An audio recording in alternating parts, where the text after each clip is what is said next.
Brother ഇങ്ങനെ എൻ്റെ തലയെ കൈവച്ച് പ്രാർത്ഥിച്ചപ്പോൾ ചോദിച്ചു, സിസ്റ്ററെ മക്കളവിടെ കാനഡയിലാണ്, ഇളയ മോള്. അപ്പോൾ എന്നോട് ചോദിച്ചു അവർ ഫ്ലാറ്റിലാണോ വീട്ടിലാണോ എന്ന് ചോദിച്ചു. ഞാൻ പറഞ്ഞു അവർ ഫ്ലാറ്റിലാണ് താമസിക്കുന്നതെന്ന് പറഞ്ഞു.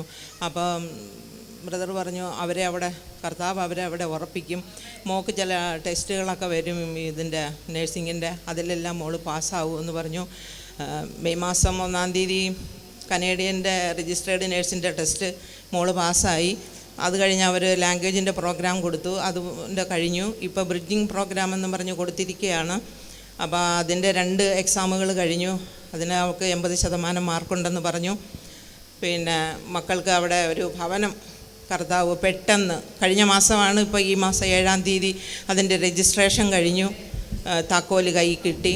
അങ്ങനെ ദൈവത്തിന് 1000 നന്ദി പറയുന്നു. പ്രാർത്ഥിച്ച പാസ്റ്റർക്കും. അതുപോലെ ഞാൻ ഈ ചൊവ്വാഴ്ച ഹോസ്പിറ്റലിൽ അഡ്മിറ്റായിരുന്നു.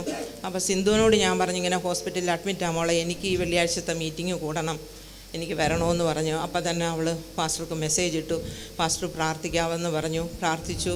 ബുധനാഴ്ച പോയിട്ട് വ്യാഴാഴ്ച തന്നെ അവർ ഡിസ്ചാർജ് ചെയ്തു. വെള്ളിയാഴ്ച എനിക്ക് ഈ 3 ദിവസത്തെയും പ്രാർത്ഥനയ്ക്ക് ഇരിക്കാൻ പറ്റി. ദൈവം ചെയ്ത എല്ലാ ഉപകാരങ്ങൾക്കും നന്ദി. പ്രത്യേകിച്ച് എൻ്റെ മക്കൾക്ക് അവരൊരു ഭവനം ഒരുക്കിയതിനായി നന്ദി പറയുന്നു. ഞാൻ ഒന്ന് കര ഉയർത്തിപ്പിടിച്ചെന്ന് പറയാം. 2ാമത്തെ ഭവനത്തിൻ്റെ ടെസ്റ്റ് മണിയാണ് നിങ്ങൾ കേട്ടത്. ഞാൻ വിശ്വസിക്കുന്ന ഈ വർഷം വാഗ്ദത്തം കേട്ടവരെല്ലാം അറിയാം, സിസവരെയും ഉറച്ചു വിശ്വസിക്കണം. ഈ ഡിസംബർ 31 മുമ്പേ അറിയാം അതിനകത്ത് കയറും, അത് ലഭിക്കും. അറിയാം ആത്മാവിലൊന്ന് പ്രാർത്ഥിക്കാൻ പറ്റുന്നവർ പ്രാർത്ഥിച്ച്, കർത്താവേ ഞങ്ങൾ ഈ 72 മണിക്കൂറിൻ്റെ അവസാന മിനിറ്റിൽ ഞങ്ങൾ ആ ടൈമിനെ പൊട്ടിക്കുകയാണ്. അസാധാരണമായ വിടുതലുകൾ, വേഗത്തിൽ അത്ഭുതങ്ങൾ സംഭവിക്കട്ടെ, വേഗത്തിൽ മറുപടികൾ സംഭവിക്കട്ടെ. ഞാനിത് ഡിക്ലെയർ ചെയ്യുമ്പോൾ ഞാനും ഒരു അത്ഭുതത്തെ കാണുകയാണ്.